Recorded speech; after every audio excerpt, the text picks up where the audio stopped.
Hey there, fellows.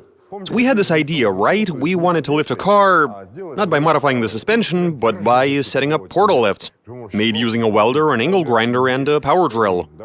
Yeah, let's make us some portal gear lifts, fit them, try them out, see how well they work, and see how easy or difficult it is to make them yourself. Okay, let's do this.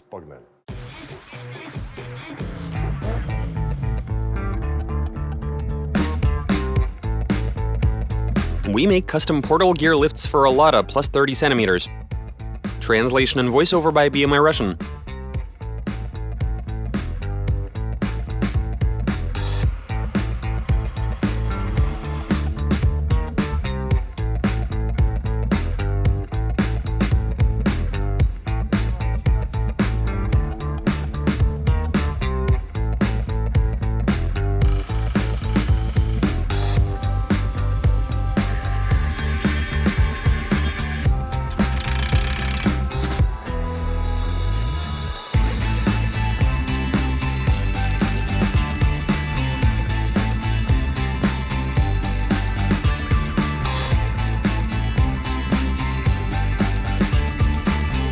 Check this out, guys.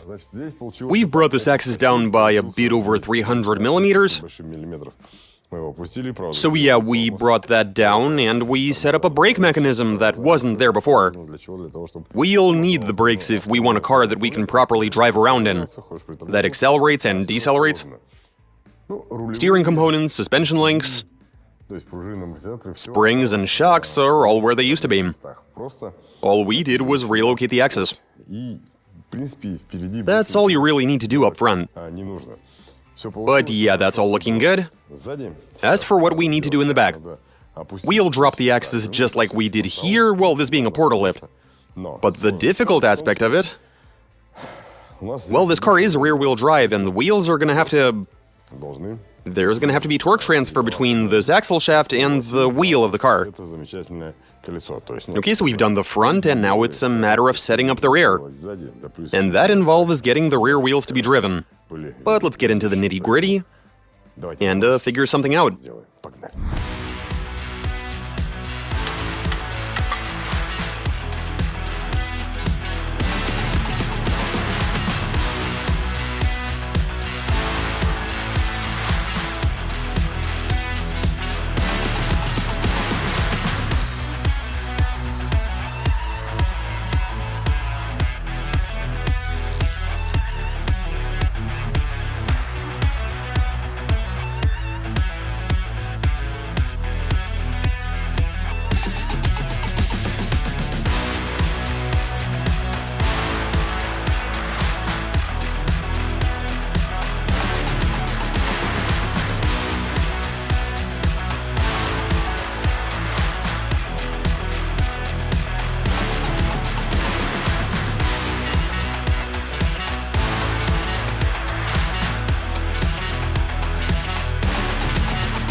So here's what we've done here in the back.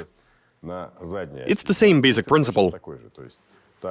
A metal beam, the axis has been moved down by 300 millimeters and change. Right, what else? We've actually gone a slightly different route here. These hubs are actually for a front-wheel drive Lada, and they're from the front. The reason we're doing that is, well, this has got a CV joint that we were able to weld a sprocket to. We've got another sprocket welded to the axle shaft, and connecting the two, we have this chain. It's a 520 grade chain, so I reckon it should be able to handle the load. At the end of the day, this isn't a heavy car, so this should work very well indeed. This whole thing rotates, it's all looking good. Now here we've decided to spare ourselves the trouble of fitting brakes. As a matter of fact, we won't be installing them, period. Why so? Well, about half of the rear-wheel drive Ladas in our town are essentially driving around with no brakes in the back, as they came with drums from the factory. But this does allow fitting a disc mechanism. If we cover the chain, we won't be able to see it do its thing, and we'll miss it if something were to go wrong. So let's not cover this at all. The beam we've bolted to the axle, The hub has been welded on, and here we've welded in a few supports to keep this from moving around too much, because the axle housing isn't all that durable and can be bent relatively easily, which is why we've welded in some additional bracing. But let's finish assembling everything and head out, do some testing in the field.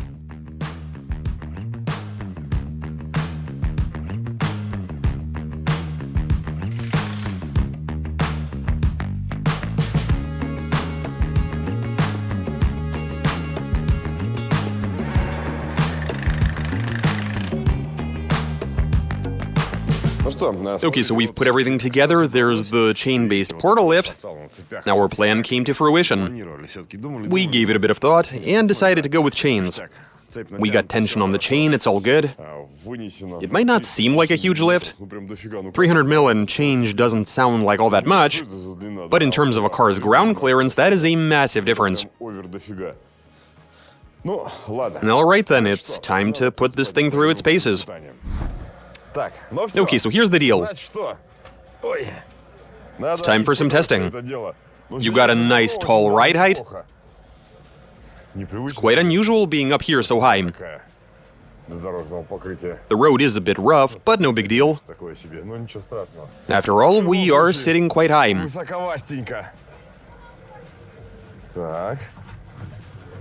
Okay, looks like there's a welded diff in the rear.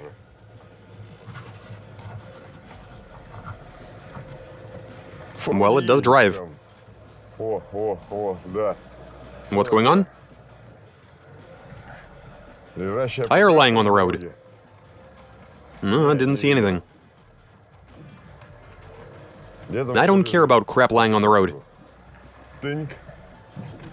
This just goes right over anything. I'm not worried about a tire.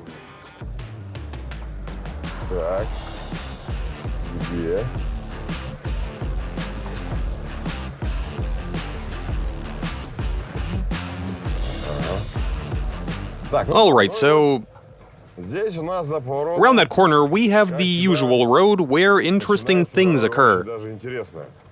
And we're gonna try and drive through there. There's some deep grooving. Driving through there in something low-slung, let's just say it's quite uncomfortable. Because you've always got something rubbing and hitting the underbody. The exhaust, the axle and whatever. Any component located underneath the car. Look at how it's going through these grooves.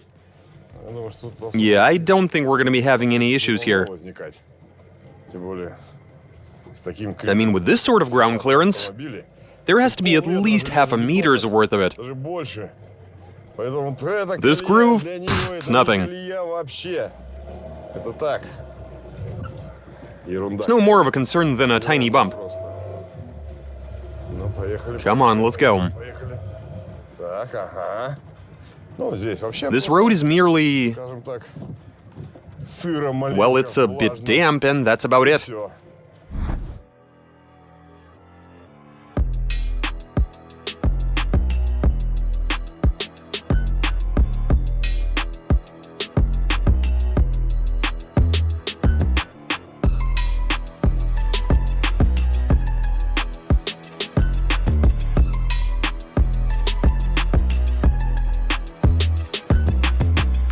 Alright, well, we've established that it's able to move, but we couldn't find any serious obstacles to test it with, and so... here's what we're going to do. Instead of just laying down one or two, we've piled on a good 3 tires. Did it clear them? I think it did.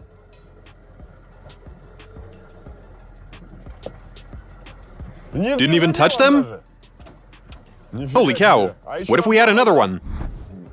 Nah, but then... I can't really tell from up here in the driver's seat. What are you trying to say? It didn't touch or it didn't work? Didn't work. Didn't work?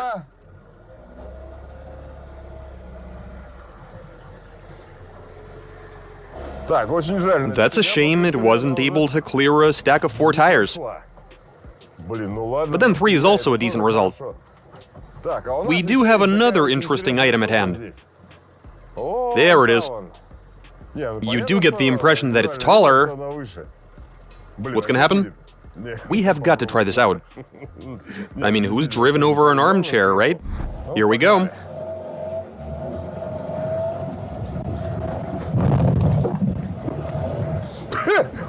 That was easy.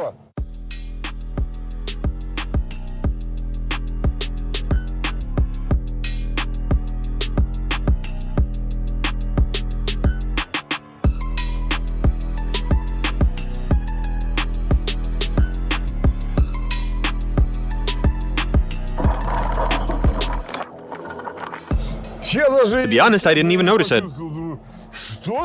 I mean, yeah, I did feel like something was hitting the underbody, but otherwise, there wasn't any sort of, I don't know. It wasn't like we were impeded in any way, shape, or form.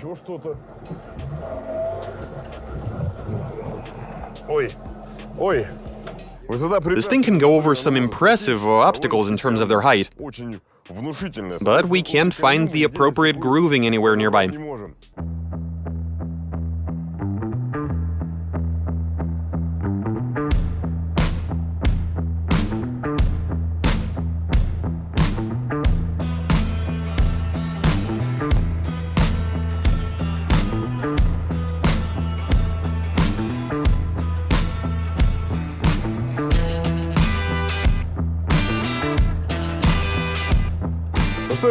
So check this out, guys. We got this to work, and we're even able to get there without any unnecessary overcomplication. Simplicity is the key to success. 2 sprockets, a chain, and a portal made out of steel beam. Some Samara hubs, you would have seen that, how we welded to the CV, and it works quite beautifully.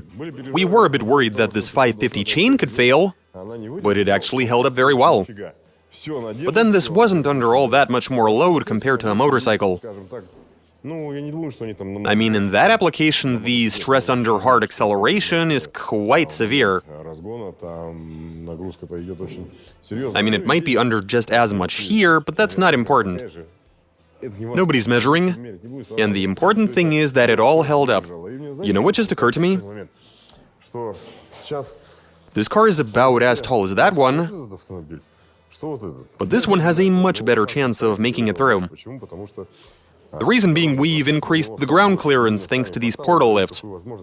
But you see, here's the problem. The reason anybody runs big wheels and lifts their cars is to raise the clearance between the subframe or axle to the road surface. And these portal lifts are able to increase that gap exponentially. And this car could have become an amazing off-roader if it were all-wheel drive. But the key thing here is that we've tested the efficacy of this chain drive, it worked well. It's fairly reliable, it's all good. As it is, we can't find any place with really deep grooves to try and drive this car through there. But it is what it is, we just haven't entered the season where you can find such grooving. We haven't seen enough snow yet, and meanwhile the mud is frozen. So there you go. And so now we'll be carefully dismantling all of this, shelving it. But you let us know how we can test this properly, in a way that would allow us to determine unequivocally whether this works or not, in some kind of brutal environment. Perhaps we could use a different car. Share your thoughts, and yeah. What matters is we've created a template, it works, and that's all I got for you. Watch us, subscribe, send in your suggestions, comment, give us a big thumbs up. That's it for this video, catch you guys later.